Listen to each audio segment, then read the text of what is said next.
morning, everyone, and warm welcome to Ericsson's press conference this morning. My name is Helena Norman. Special welcome to all of you that are joining us through webcast, and of course, everyone that is here. We will start this morning with a presentation that will be followed by a Q&A. So with no further ado, I'm very happy to introduce Ericsson's President and CEO, Hans Westberg.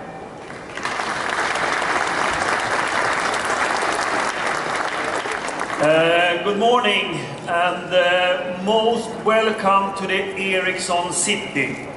We're extremely proud to have you here, and for some of you, you know that we are on the Piazza Lars Magnus. That was the founder of Ericsson.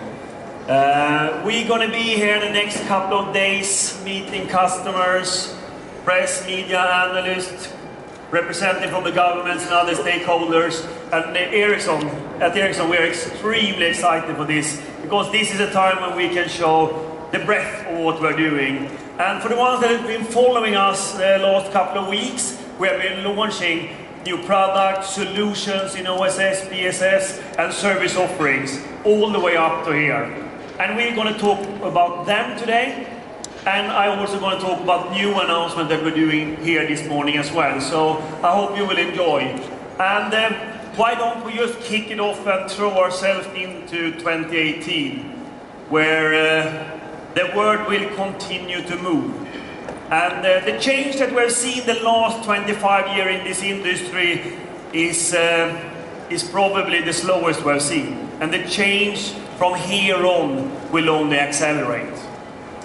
2018, we're going to have 9.3 billion mobile subscriptions in the world, going from some 6.3 billion mobile subscriptions in the world end of 2012. And yes, it's going to be more subscription than people on Earth. That's true for the ones calculating. More than 90% of the Earth population by 2018 will have mobile coverage. The pace will continue. But maybe even more important is, of course, we will go from 1.5 billion mobile broadband subscribers or subscriptions by 2012, end of 2012, to 6.5 billion. And for everyone that knows how many people using internet today, that means that 2018, we're going to have 3 times as many people having access to the internet. That's why I'm saying the change that we'll see in front of us will even be faster, and we'll even see more innovation. All that leads to what we call the networked society. And the theme is bringing the networks society to life. That's what we're doing here. And the network society is when anything benefits from being connected will be connected. It will impact us as users. Think only about 2011, 7% of all mobile subscribers had a smartphone. Last year it was 15% that had a smartphone. And we believe during the year of 2013, by end of 2013, 50% of all shipments by end of this year will be smartphones. A tremendous change, and we all know how the feature phone and the smartphone changed your behavior of using the network. But not only that, I think one of the themes you're going to see around here is, of course, how businesses, enterprises, our professional lives will be changed by using the network society. Last year we signed deals with Volvo, Maersk, Electro-V, other industries, which for 3 years ago I never believed. But it's of course a reason for it. The reason is mobility, broadband and the cloud is changing and transforming our industries. And I meet a lot of industry leaders from other industries, and they have that on their minds. How can you use this to be more efficient to meeting our consumers? And finally, our society also will be changed. Everything from healthcare, education, and how we can address the CO2 emission. That's the network society. And we're just about to get into it. And the pace will just go up from here. And I think that's very important. So change will happen. That means that our customers, the carriers, the operators, they're also thinking what strategic choices they have for success. And if I look out right now, meeting all the carriers and operators, now customers in 180 countries all around the world, they think about which is the best way for us to go in order to be successful. We meet some that think that our way to go is to be a network developer, meaning we have the best network and we're going to optimize, have superior performance on it. And then we're going to have content and applications and other things on top of it. But that somebody else will do. On the other hand, we see operators we call service creators that thinks much further out.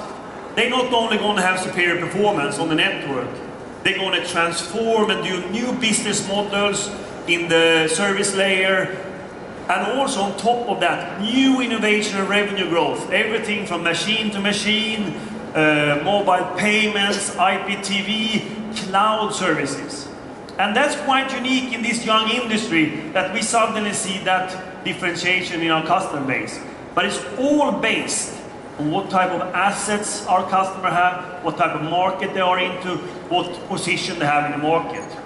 But that is how the network society will move with this landscape and change what choices our customers have. And of course, Ericsson also is changing to meet that. And if you think about those choices that operators have and our customers, we of course have our things that we're investing in. First of all, any option and choice that our customers will take will need network evolution. A great network evolution of technology, because the base and the most important is to have a great network, because that's on top of that it will happen things. And not only that, if you want to go further, you need to change your OSS and BSS, your operating system, your billing system, because voice will be one service and data will be the main part of the networks. And all the provisioning, service offering, customer experience will be through that. And you need other unique solutions. And finally, you need to have the innovation and revenue growth, where we launched already last year, machine to machine, etc. So I think that if you look at the $5 billion that Ericsson invests in R&D every year, these are the three areas that we are investing in to meet the customer's transformation and how they make the evolution.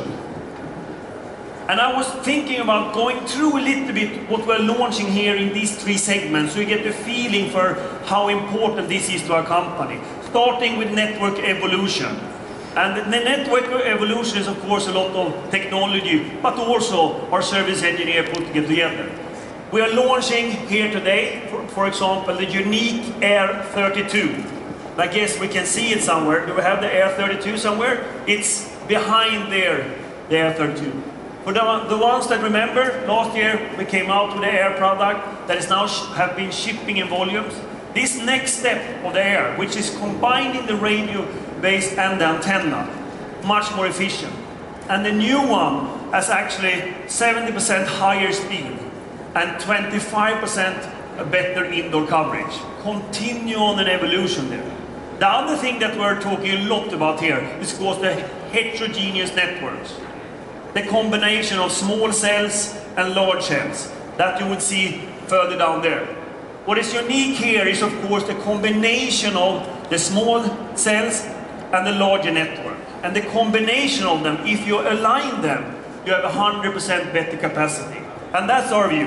As a leader in the technology here, our view is to combine the micro layer and the macro layer in the heterogeneous networks. That you can work with both 3G, 4G and Wi-Fi at the same time, using the best of the licensed spectrum and the unlicensed spectrum. That's what we're doing. And of course, we need to talk about 4G.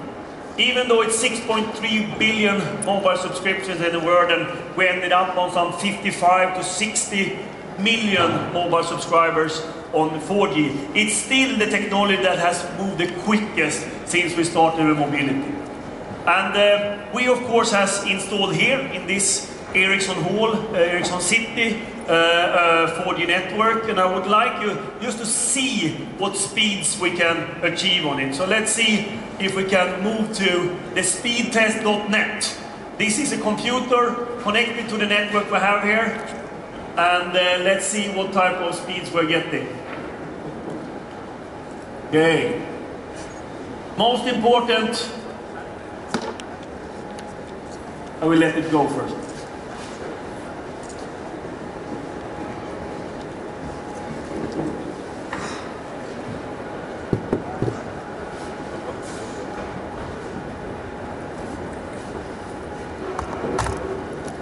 So I will comment, it will do the upload right now. So the download speed is 131 megabits per second, which of course is extremely quickly, and that's in this environment, and 34 down. Maybe what is most astonishing is of course the latency, 28 milliseconds. That's a huge difference from the 3G as well. So both the speeds and the latency on 4G has a big difference. And we have learned a lot about 4G. Roughly 50% of all smartphone traffic on LTE networks in the world is going through our equipment. That's the footprint that we have on 4G right now. And we can see here what fantastic latency can have. We have also, together with Telefonica here, Barcelona, put up a 4G network that can handle voice over LTE, seamless handover from 4G to Wi-Fi. So we really are using the 4G experience here. At the same time, we launched today that we were awarded from O2 UK. 50% of the radio network for 4G, but 100% of the EPC, the Evolved Packet Core, which is sort of the LTE core network, which is built on the SSR that I talked a lot about last year, standing behind here as well, and solidifying that we now have 89 contracts on the SSR and the EPC together when it comes to that type of movement. So we're very happy for that. But it's not only about the network technology. It's also about the consumer experience. And the consumer experience, as you know, is very much about that you get the right service at the right time, to the right device, or the right type of speeds. Here we see a tremendous transformation when it comes to OSS BSS. And our investment in OSS BSS last year was very clear. First of all, Conceptway and Telcordia. That together with our real-time charging of 2 billion mobile subscribers is a great foundation for us to work with customers all around the world. And adding our service capabilities, some 60,000 service professionals that can system integrate and work with that all the time. What you see here up on the screen, that's the OSS dashboard that we have changed the whole interface for our customers, how they can follow subscribers, how they use the network if they're in outages, how to provision things, how to get all this new data service alive in order to deliver the right things to the customers. At the same time, you see down there our managed services, where we launched the experience-centric managed services, which is a new way to deliver managed services. We have in less than 10 years gone from 0 subscribers in our managed services to 950 million. For us, it's a crucial business, a very strategic piece of it, and we are in the forefront and the #1 clearly in the industry. Now we're moving to a customer-centric managed services where we think about their KPIs, what is important for their customers in our offerings. And that's a next step for us in the leadership when it comes to that. So, talked about network technologies, I talked about customer experience. Putting that together, where do you end up? You end up in a stadium. Some 35 big events every year all around the world. Ericsson has a lot of experience to work with Olympics, World Championships. So what is happening at the big event these days? 10 years ago, you went to the soccer game, you called on the phone, sent an SMS before the game started, then it was the break, and you called again, and then it was second half, and then it was over. How is the experience at the event today? You are constantly on, sharing information, streaming information, getting information what's happening out in the world, from the event and outside the event. So we have a seamless usage of the networks. What we have learned is, of course, how to optimize, how to put in the technology in key events, and that's a service offering that we're doing. I mean, just recently it was a big football game in the US. In the football game, during the game, it was 73,000 calls during the game, and 388 gigabytes was sent during the game. in a very dense area. Here you really need to know how to optimize. The majority of everything that happened during that key event was, of course, data and video. We expect that in not too distant future that 90% of everything that happens in the networks will be video. And we believe also that by 2018 we're going to have 12 times as much data in the network that we have today. So video data coming from this user experience and how we are using the networks and the smartphones and the connected devices. So one can say clearly, it's not the demand issue in this industry. It's not the demand issue. It's more how we monetize it and how we make it efficiently to our customers. That's why we're here. We'll have our media delivery network, which is an operator CDN. So what's that? That's a way to optimize how to deliver content over the networks. And of course, moving video smoothly across the mobile networks and different networks. That's the type of things that Ericsson is doing in order to make this happen. So operators, our customers, can deliver service to us as users that is seamless in between different type of content and applications.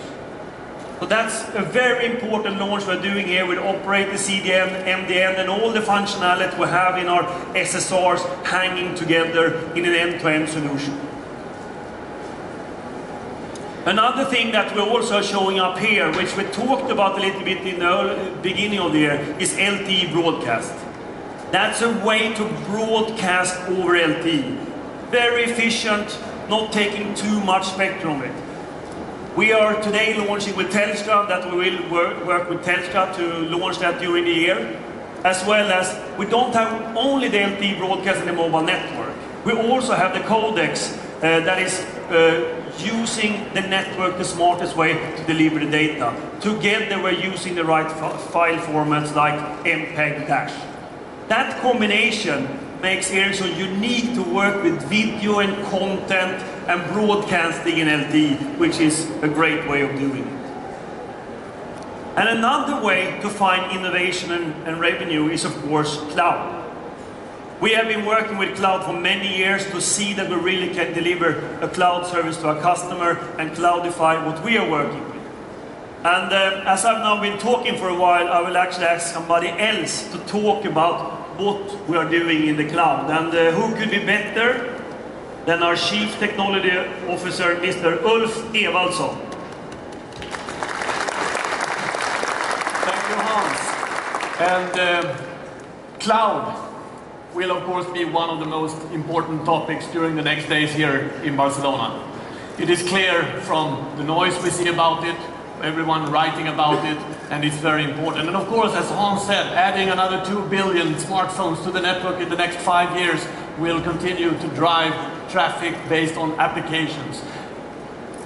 Not one industry player or company or enterprise today is not being affected by introducing the internet component of their industry. We see applications coming out all the time, apps on the phones in the app stores. We see the growth of the distribution from the big centralized data centers all the time. But many of this development is blind to the network. And what would be better for Ericsson, of course, to make the network relevant? We're introducing what we call the cloud evolution. Cloud evolution meaning that the network becomes relevant to the apps and to the data centers in a new way. We know that the network matters a lot. The right pipe at the right time, with the right latency, showing as we did with speedtest.net, with the right security. All of that is in the network. All of that can be controlled in the network. We are, by this, introducing the follow-up of last year's introduction of the network-enabled cloud. In other words, distribution technology development that is happening in the data centers, out in the network, in as many positions as possible. We are creating a layer in the network, a control layer that can control the end-user experience at any time based on what people are doing, what machines are doing in the machine-to-machine scenario, etc. We are also introducing the virtualization here. You will see that as one of the proof points. We are virtualizing here in the exhibition some of the main applications that Ericsson has. The MSS, which is the switching application for the mobile network, will be virtualized. This provides us the opportunity to chain that with a lot of other software pieces that we provide in the network. We're also introducing here something we call Service Provider SDN. That is Service Provider Software Defined Networking. This makes the network programmable. Programmable in the sense that other industries, those industries that are addressing their users with everything they have in the data center, can now start to program the network and make use of the functions in the network. This will happen gradually over time, but already here we are showing such things as service chaining, meaning that not every packet has to go to every node all the time. So by this, ladies and gentlemen, here in the plaza, we can feel the cloud presence. There are many proof points out in the exhibition, and we are introducing the Ericsson Cloud System as the product and the press release describing how we're introducing this functionality. We're taking on the cloud evolution. Back to you, Hans. Thank you, Ulf. Ericsson Cloud System. We're very proud of that, and that's been a good work that we are now coming out and continuing our development of cloud services and supporting our operators. Maybe you remember last year we talked a lot about our cloud services. One of them was machine to machine, and that we discussed last year, because we believe in the 50 billion connected devices, and we believe there's a great potential of connecting things in order to be more efficient. And today we announced that together with SAP we take this to the next step. Ericsson, of course, with our global presence in 180 countries, having cloudified machine-to-machine service, we are now cooperating with the largest software enterprise company in the world, SAP, in order for them to bring out the application on it. And I actually have a friend in Hawaii that will connect with us and talk a little bit about what they're doing. And that's Sanjay Poonen, which is the EVP Database and Technology at SAP. So let's see if he joins us from Hawaii and talks a little bit about this relationship and how we take it forward. So I will leave it to you, Sanjay. Thank you very much, Hans. Hopefully you can hear me. Thanks to the Network Society, I am actually talking to you, and the world is flat. So I am actually on vacation this week, but it's a tremendous honor to be with you and supporting. This is a coming together of two companies that have European roots, but in this world where you can see Ericsson has a brand in communications technology and infrastructure for the Network Society. SAP is a brand in business software. About 60 to 70% of the world's GDP runs on our infrastructure. This is the coming together of two leaders to help customers.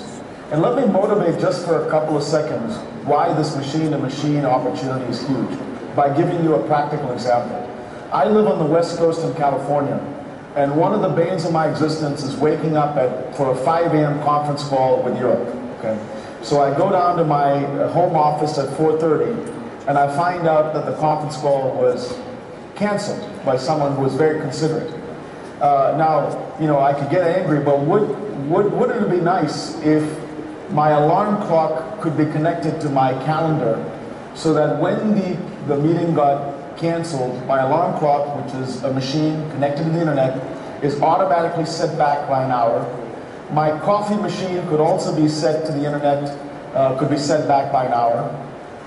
My car, the air pressure in my car or the gasoline level in my car might be low, also notifies my phone. The train schedules might be late. I get to work, I run all of my day, I can get back home, control the thermostat from my phone, I can walk by a vending machine, pay on a phone, my refrigerator tells me my milk is low, and I even go by a store where it tells me, for example, the yogurt that I like is now arranged for me in a promotion across my phone. This is the world of machine-to-machine.